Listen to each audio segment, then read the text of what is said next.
अगर आपको भी लगता है कि बार-बार मेहनत करने के बाद भी ज़िंदगी एक ही जगह अटकी हुई है, तो शायद आज यूनिवर्स आपको उसका असली रीज़न बताना चाहते हैं।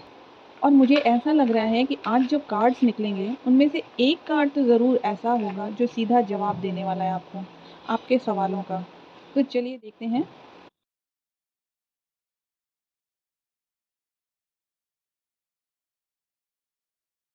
यहाँ आपकी प्रेजेंट एनर्जी देख कर के लग रहा है कि आप खुद को हारा हुआ महसूस कर रहे हो, बहुत तकलीफ़ में हो और उस तकलीफ़ के आगे खुद को सरेंडर कर दिया है ना ऐसा? मुझे कमेंट में बताओ, किस-किस के साथ ऐसा है? तो ठीक है, अगर किसी ने चोट दी है, तकलीफ़ दी है, तो अभी आपको रेस्ट की भी ज़रूरत है। रेस्ट करो। दूसरों को ये क्यों दिखाना कि नहीं आप हर्ट नहीं हो? व्हाई? बोलो सामने से कि yes I am hurt and I need rest. I don't want to talk to you now. और अपनी नींद के, अपने रेस्ट के आवर्स को बढ़ा दो। मैं यहाँ बता दूँ कि नींद भी काफ़ी कुछ हील कर देती है। एक नई ऊर्जा, एक नई ताकत लेकर के आती है। और कभी-कभी जब हम हर्ट होते हैं और अगर उस टाइम हम सिर्फ सोते हैं या रेस्ट करते हैं ना, तो 2 से 3 दिन आपके बाद आप फ़ील करोगे कि एक नया शिफ्ट आ गया है। अब जो चीज़ें हर्ट कर रही थी, उसका कोई मतलब नहीं रह गया। And you will feel free. तो रेस्ट यहाँ आपको बहुत ज़रूरी है इस सिचुएशन में, in whatever situation you are, ठीक है? और यहाँ आपकी लाइफ में जो रुकावटें, जो जो काम बनते-बनते रुक जाते हैं ना, उसका असली कारण क्या है? तो जो रुकावटें आ रही हैं, उनका असली कारण है कि आप जहाँ हो, वहाँ से हट नहीं रहे हो। आप वहाँ पर स्टक्ड हो। मेबी ये कोई ऑफ़िस की सिचुएशन हो सकती है या किसी पर्सन के साथ या फिर कोई बिज़नेस।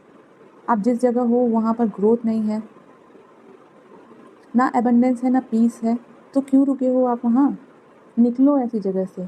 और माय डियर, यही मैसेज है जो डिवाइन आप तक पहुँचाना चाहते हैं। हो सकता है कि आप किसी टॉक्सिक रिलेशन में फँसे हो, जिससे आप हर्ट फ़ील कर रहे हो लगातार।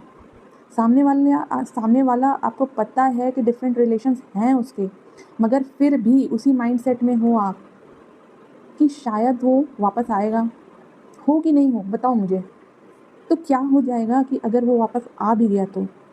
क्या आप आगे उस पर भरोसा कर पाओगे? और क्या गारंटी है कि वो आगे ये हरकतें नहीं करेगा? या फिर अगर आप किसी ऑफ़िस पॉलिटिक्स में हो और इस उम्मीद में हो कि आपका बॉस कभी न कभी आप पर रहम करेगा। क्यों चाहिए आपको किसी की रहम? क्यों? आप ऑलरेडी स्किल्स से भरे हुए हो। नई अपॉर्चुनिटीज़ आपके डोर पे खड़ी हैं। ग्रैब करो उसे, निकलो उस जगह से। तो कहने का मतलब ये है कि in whatever situation you are now, just say goodbye to all, ठीक है? तो एक यहाँ पर हिडन एनर्जी महसूस हो रही है, हिडन सिचुएशंस लग रही हैं आपकी कुछ, जिसे आप देख नहीं पा रहे हो। तो यहाँ पर पहले ये जानो कि अगर आप एकदम से उस सिचुएशन से नहीं निकलना चाहते हो, ठीक है? या कोई हेजिटेशन है, तो एटलीस्ट सोचो, माइंड में सोचो कि अगर आप यहाँ से निकलते हो, तो क्या-क्या कर सकते हो? कैसी जॉब को आप करना चाहते हो? कैसी कम्युनिटी को एक्सपेक्ट करते हो? एटलीस्ट माइंड को शिफ्ट करो आप, माइंड में प्लान करो। और जब ऐसा माइंड में करने लग जाओगे ना, तो वो चीज़ें ऑटोमेटिक शिफ्ट लेकर के आएँगी आपकी लाइफ में। और यहाँ पर ऑलरेडी कुछ लोगों के लिए मुझे कोलैबोरेशन दिख रही है, जो कि काफ़ी हेल्दी, फ्रेंडली है। मगर साथ में एक चेतावनी भी है कि ध्यान से एकदम से सब कुछ रिवील नहीं करना है, एकदम से भरोसा नहीं करना है किसी पर। पहले जानो, समझो, फिर अपनी चीज़ें रिवील करो, शेयर करो। और यहाँ यूनिवर्स आपको कुछ ऐसी चीज़ें हैं जो आपको अपने अंदर बदलने के लिए डिमांड कर रहे हैं कि हाँ, आपको अपने अंदर ये चीज़ें बदलने की अब ज़रूरत है। कि सबसे पहले तो ये सोचना बंद करो कि आपके पास कुछ नहीं है या जितना है वो इनफ नहीं है। अगर इस ईगो में रहोगे तो जो अपॉर्चुनिटीज़, जो गिफ्ट्स आने वाले हैं, वो भी रास्ता बदल लेंगे।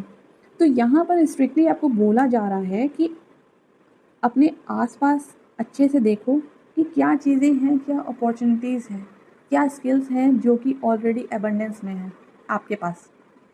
और उसके लिए जो भी आपके इष्ट देव हैं, जो भी जो जिन भगवान को आप मानते हो उनको थैंक्स बोलो, उनको शुक्रिया करो और ध्यान से अपने आसपास के लोगों को देखो कि क्या वो सारी चीज़ें उन लोगों के पास हैं जिन चीज़ों से भगवान ने आपको नवाजा है। जवाब खुद पे खुद आपको मिल जाएगा। तो जागो माय डियर, जागो। ये रीडिंग बहुत इंपॉर्टेंट है आपके लिए अगर आपने सही से इसे देख लिया तो।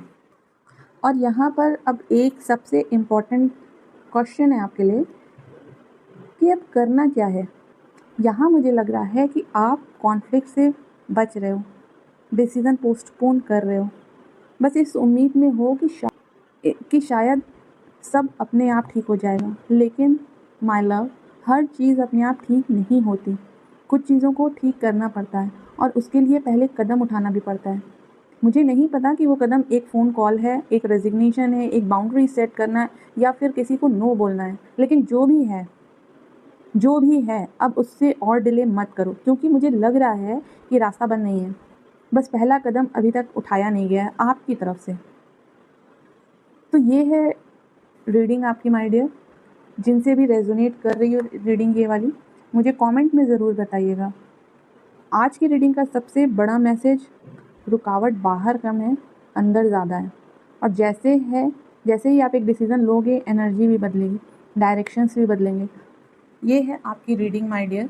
जिनसे भी ये रीडिंग रेजोनेट करे, कमेंट में ज़रूर रीडिंग लिखिएगा।